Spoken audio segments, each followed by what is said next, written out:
Hi, I'm Andrea. Thank you so much for joining me for this 30-minute yoga practice. I am standing on a yoga mat. If you don't have one, don't worry about it. Find an area in your house that's carpeted. Maybe you have a rug that could substitute as your yoga mat for today. I have an adorable sleeping dog. If you've got one of those, highly recommended. I've got a folded blanket, which is literally the throw blanket from my couch. So you could use the same, or maybe you've got a beach towel or bath towel that would suffice. And I do have 2 yoga blocks, thick books, great substitute. Now, once you have those things, we'll start seated in a cross-legged position. I am going to use my folded blanket right out of the gate. I like to have my hips elevated a little bit. You might benefit from the same. Doesn't matter to me which shin is crossed in front, but let's find a comfortable seat. Maybe that's even on your blocks or a block. Palms up or down.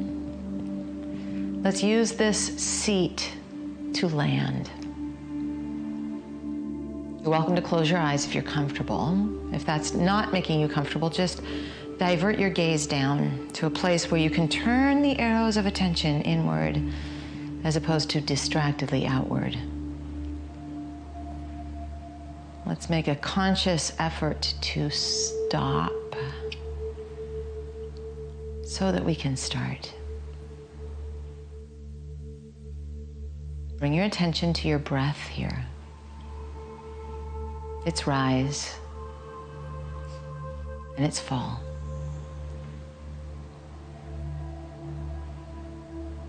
If possible, try to create a breath that comes in and out through your nose, but if that's not happening, no worries. Just breathe with awareness. And let it remind you to be right here, right now.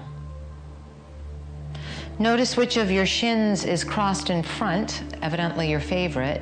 Lean back and recross, but put the other shin in front. And notice the small but significant differences. You make little shifts, and they actually have a big resonance.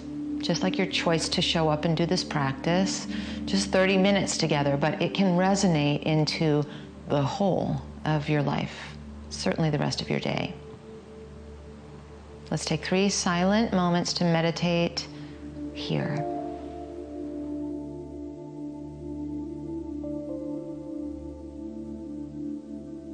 And then either blink your eyes open or lift your gaze from its diverted state, and we will come to hands and knees. Another opportunity maybe to use your folded blanket to pad your knees. So you can unfold your blanket a bit, put your knees upon it. Always make choices that feel good, not just today, but you know will actually end up feeling good tomorrow.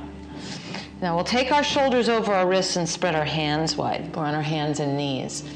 Push the ground away so we're not collapsed into our shoulders, and keep that happening as you just move your pelvis. The inhale is an uplift of our tailbone, which will come in handy when we go to down dog soon. And then the exhale is a tuck of our tailbone, and we're freeing up our pelvis. We're making sure that our pelvis is moving forward and back. So arching as we inhale, lifting your sit bones. Rounding as we exhale, and just feeling as though your hip points and ribs come closer to each other. And let's go back and forth a few more times like this.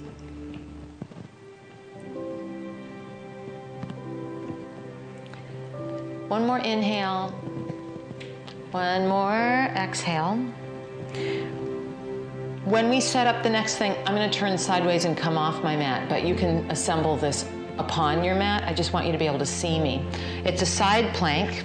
So once again, we'll be on our hands and knees. So you can remain on your hands and knees as we've been, but you will align right hand, right knee, and left foot all on the middle line of your mat. Again, I'm not middle lining my mat. Bring your left hand onto your hip. It might be padding underneath your right knee. It might be that you curl your right toes under, but I want you to feel your right hip hug underneath you. So a bit like our cross-legged seat felt, and then push the ground away with your right hand. Option to lift your left leg, maybe even lift your left arm, thumb to the sky, and a pause. It's actually that hugging in of your right hip that acts as an anchor to find some balance here. 3 moments. If you look down, it can help your balance. If you want more challenge, look sideways or up.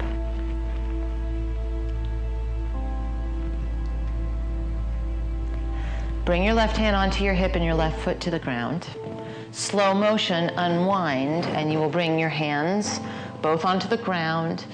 Let's curl our toes under and do that cat-cow once again here. So arching our back as we inhale and then rounding as we exhale, but pushing the ground away and keeping our shoulders steady. So that we're not doing this in our upper back at all. It's just in our low back and pelvis.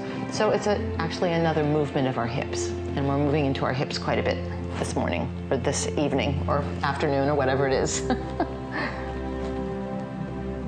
Now, we will stay on our all fours. I'm going to turn around. You will simply align this with the middle line of your mat. Remember, padding can be helpful. Left hand, left knee, right foot on its side, right hand on your hip. And we will now hug our left hip underneath us as an anchor. Push into your left arm so you're not collapsed into the joints there. We want to use muscles instead. Option to stay here or to lift your right leg and your right arm and find a little balance challenge. You'll really need that anchor of your left hip hugging underneath you that has been educated by our seated cross-legged beginning. 2 more moments here.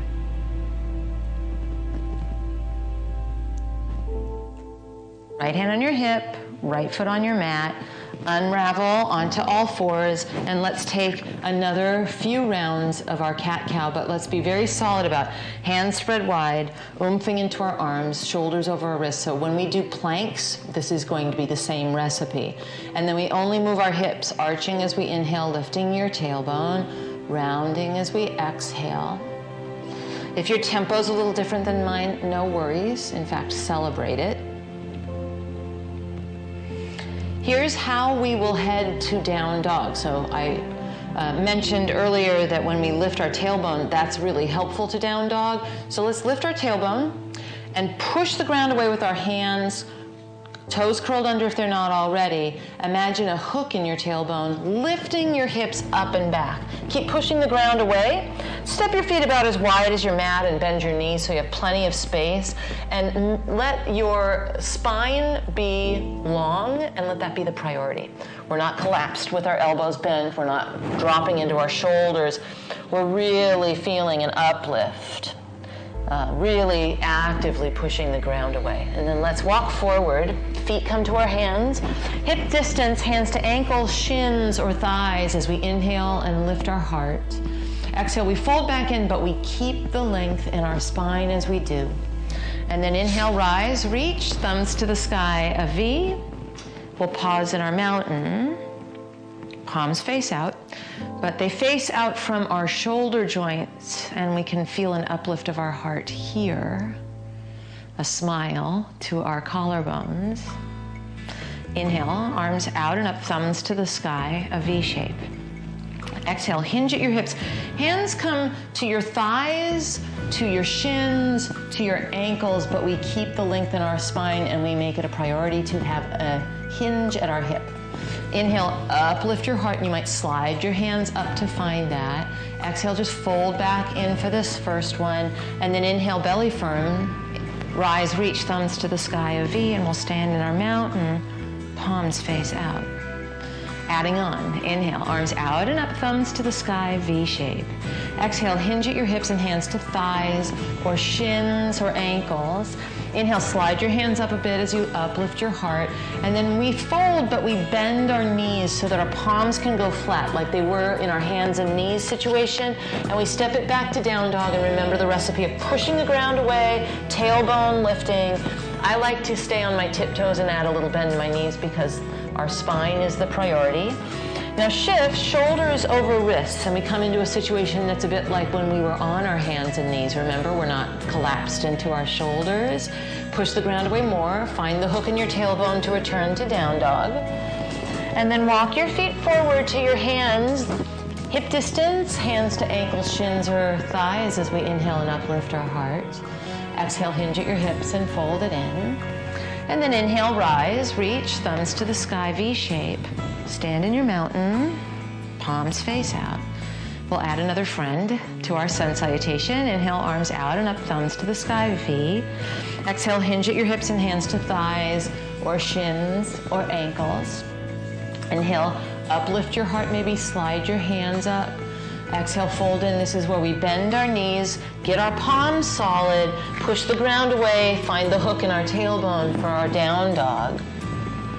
Come to plank, shoulders over wrists, push the ground away and bring your knees to your mat. So this is a little different than the situation with our hands and knees. Your knees are about 3 inches further back. So it looks like a modified plank because in fact, it's a modified plank. Now let's get our belly firm, shift a little bit forward, and then with your elbows brushing against your ribs, lower all the way down onto your belly, uncurl your toes, and bring your forearms onto your mat for Sphinx. Let's refine these actions for a moment. Press into the tops of your feet till your kneecaps come off your mat so your legs are working, and then traction your elbows towards you and feel that there's now even more uplift to our heart, even more smile to our collarbones. And just catch yourself. Our necks are already doing a back bend. Sometimes we try to do more with that than we need to. Just chin parallel to the ground here. Lower down, curl your toes under, set your hands next to your ribs. Get firm in your belly to come through all fours. And then find that lift of your sit bones and your tailbone to come to down dog. Push the ground away. Walk your feet forward to your hands, hip distance with your feet and parallel. Inhale, lift your heart, slide your hands up. Exhale, hinge at your hips and fold. Then inhale, rise, reach, thumbs to the sky, a V, and we'll stand in our mountain. Palms face out. Inhale, arms reach, we'll flow this. Exhale, hinge at your hips and hands to thighs or shins or ankles. Inhale, slide your hands up to uplift your heart. Fold back in and bend your knees. Palms flat, we step back into our down dog. There's a hook in our tailbone. Shift shoulders over wrists and firm your belly.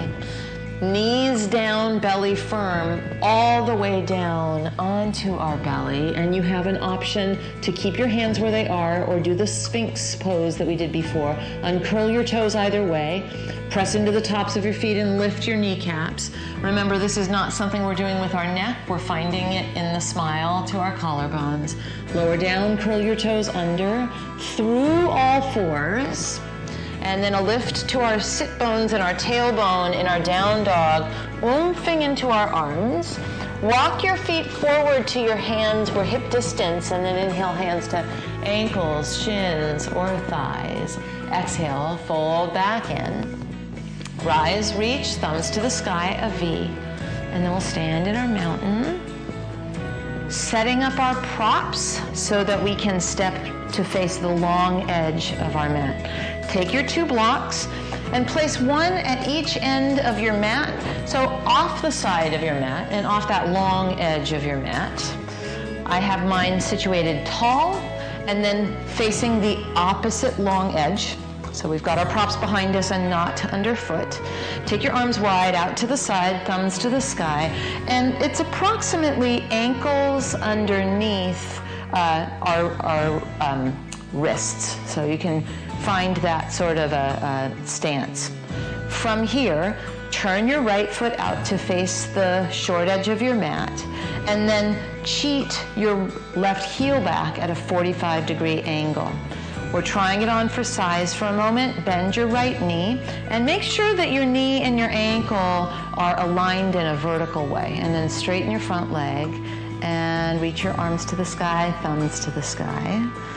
We'll bend our front knee once again and then V-shape, arms overhead.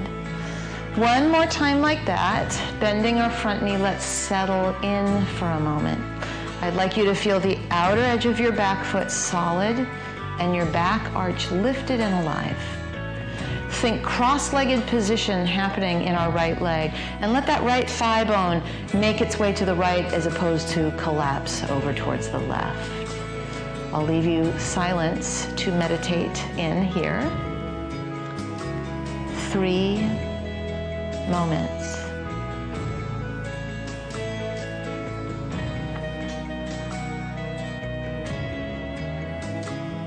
Now take your right forearm across your right thigh and your left arm up to the sky. If this left arm gets tired, you can always bring the back of your left hand to the small of your back. And now we can use our right forearm a little bit to encourage that right thigh bone towards the right and to turn our heart to the sky, as if adding a little bit of that Sphinx pose to what we're up to now.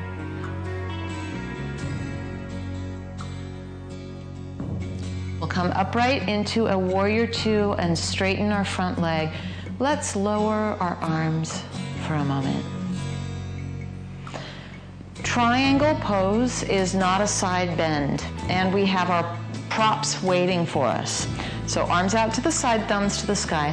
Lift your left hip, so think a little sassy as you lift your left hip. Reach way out with your right hand and find your tall block. Place it on the outside of your right ankle or right heel.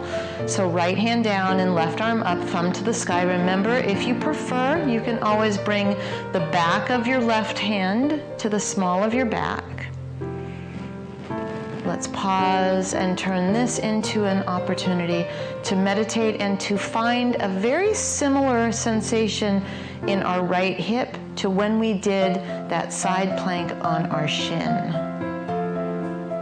3 moments together here.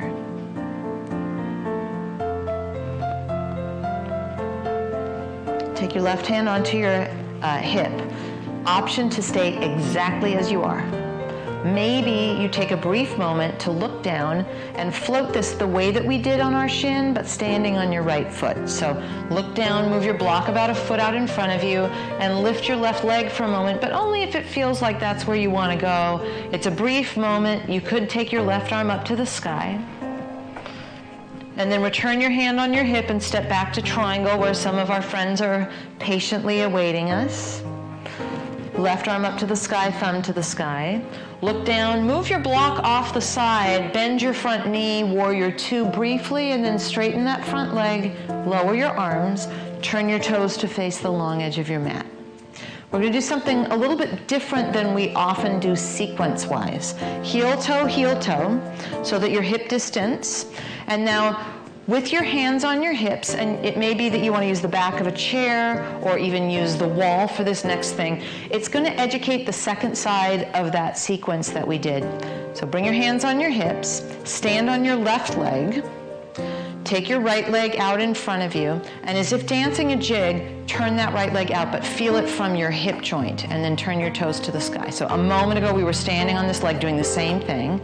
Like you're dancing a jig, turn it out. And now make a little kickstand with the ball of your right foot inside of your left heel. And note that that's the same action as those poses we just did. So when we do those poses on our second side, we will have that in our mind, in our fabric. Now you can take your arms out to the side, thumbs to the sky. You could take your right foot into the shin of your left leg. Maybe even take your right foot into the inseam of your left leg. Pause a moment here in tree pose. And then hands to your hips, turn your right knee forward and step down into mountain pose. Let's take the second side of what we just did before we do the second side of the standing poses. So it's just a way to break it down so we start to use our brains differently. Hands on your hips, stand on your right leg, take your left leg out in front of you, and then feel it in your hip joint as you turn that left leg out and then turn it back to the sky. So that's what's happening in the hip. Turn it out and make it a kickstand. And as you make it a kickstand in your left leg, really hug that right hip into your midline. And you could stay here and grow the branches of your tree, or bring that left foot into your right shin, or even left foot into right inner thigh if that works for you. And we'll pause. We'll feel the action in this hip that we're about to use in those 3 poses that we did on the first side already. Hands on your hips, turn your knee forward, step down. Step wide, and let's again measure ankles underneath wrists. Like the jig you just danced, turn your left leg out and cheat your right heel back. So maybe it kind of makes you think about the setup of these poses a little bit differently. Bend your left knee, and let's make sure that we have a vertical line from our left knee to our left ankle. We'll be dynamic at first, so straighten, thumbs to the sky, and then bend your front knee again. Twice more, straightening our front leg, thumbs to the sky. And then we bend our front knee. One more time. And we'll settle in here. We've got a nice 45-degree angle in our back foot. Deep bend in our front knee. We'll take our left forearm across our left thigh, right arm up to the sky. So think dancing a jig and tree pose in that left leg. Remember, you are more than welcome to turn your right thumb down and bring the back of your right hand to the small of your back. 3 moments here.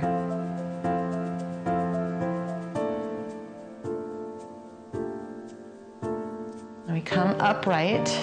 Straighten our front leg. We're careful not to do a side bend, hinging at our hip, letting that right hip lift up. We reach way out and find our block underneath our left hand on the outside of that foot.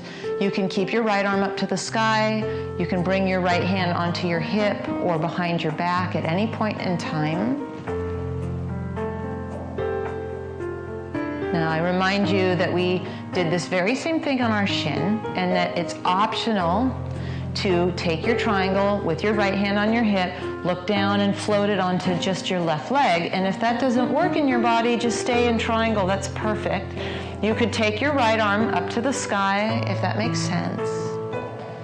And then if you did step it up, let's take it back. So hand on our hip, step it back, block on the outside of your left foot. We return to our triangle pose. And then bend your left knee and come upright into warrior 2. Straighten your front leg, turn all toes to face the long edge of your mat in heel toe, till we're hip distance. Bring your 2 blocks with you. It could be that this next pose would be even better to do using the arm of your sofa, but I will take my 2 blocks forward and turn them tall. Let's pretend that we're dancing our jig all over again. We'll stand on our left leg, take our right leg out in front of us, dance our jig, and then cross a figure 4, right ankle on top of left thigh. Begin to bend your left knee and reach either for your blocks or a prayer in front of your heart, or it's great to use the arm of your sofa here, and it is a stretch, is it not? A stretch that is very much like postures that we have been doing all practice long.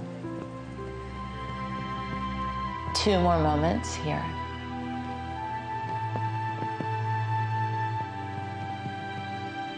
Now slowly bring your hands to your hips and come all the way upright and step it down, and then we'll dance our jig standing on our right leg. Left leg turns out, it crosses over. Figure 4 design. Hands in a prayer is great. Hands on the arm of your sofa is terrific. Hands on blocks might do the trick for you. We're not here long.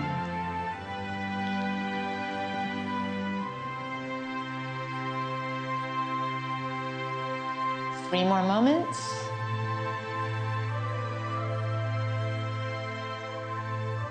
Then bring your hands onto your hips, come upright, step it down, face your 2 blocks, move them off your mat, off to the side, and then inhale, arms out and up, thumbs to the sky, V. Exhale, hinge at your hips and hands to your thighs or your shins or your ankles. Inhale, uplift your heart.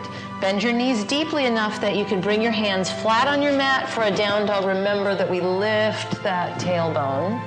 Shift it towards a plank, and then hands and knees so that we can come seated. Once we're seated, we'll take the same design of our standing figure 4 into a seated figure 4. You may want your left leg to be quite straight as you take your right ankle on top of your left thigh. If you're looking for more, you can shorten the distance here. But what I don't want is for you to crumble and round. So find a place where you can uplift your heart, as if we have Sphinx pose once again in our mix. And We'll spend some quiet time opening up our hips here in a figure 4. You're welcome to close your eyes. I'll be silent for 45 seconds.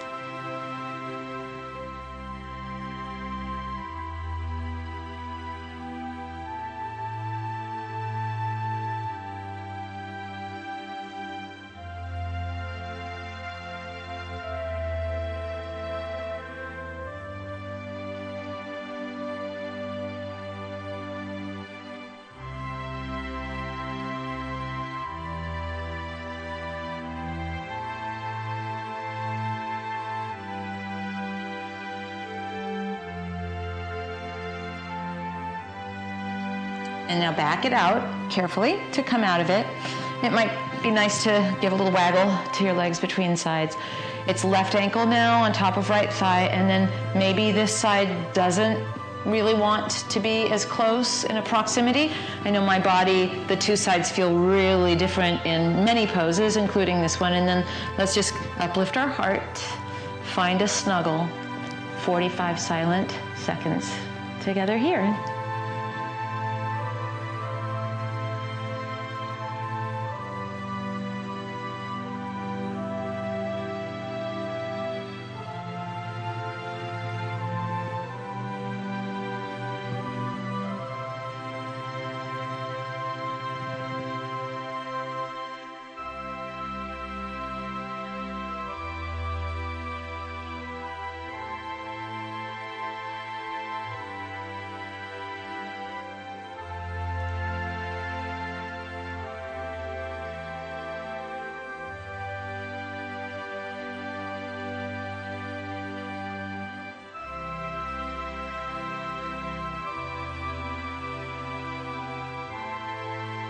That's our 45 seconds. So gently back up, bring yourself out of it, give yourself that little waggle with your legs.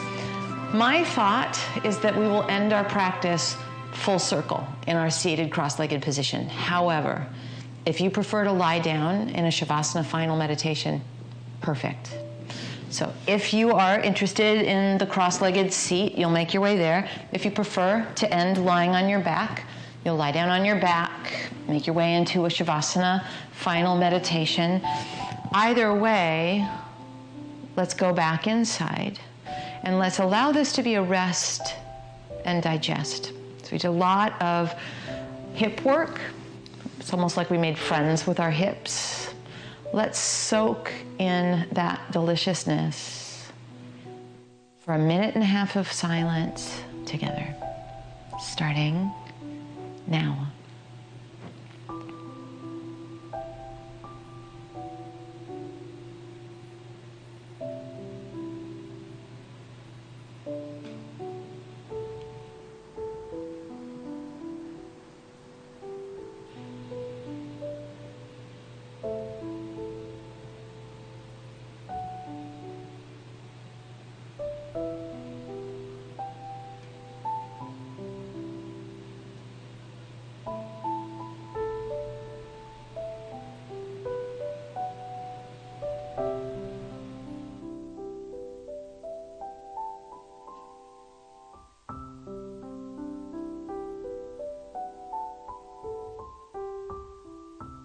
Halfway there.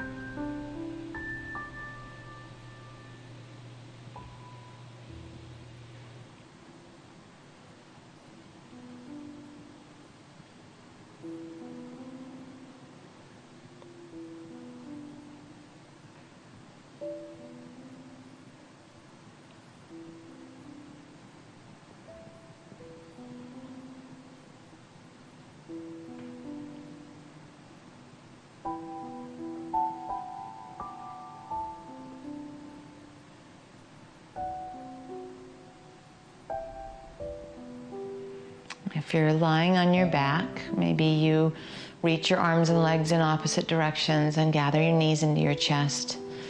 Roll gently to either side and come up and meet us here in a cross-legged seat or any other seat that feels comfortable to you. But let's pause a second before we sign off.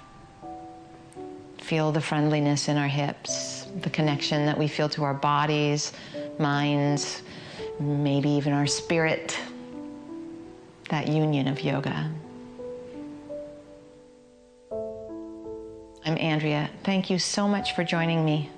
I look forward to us doing this again together soon.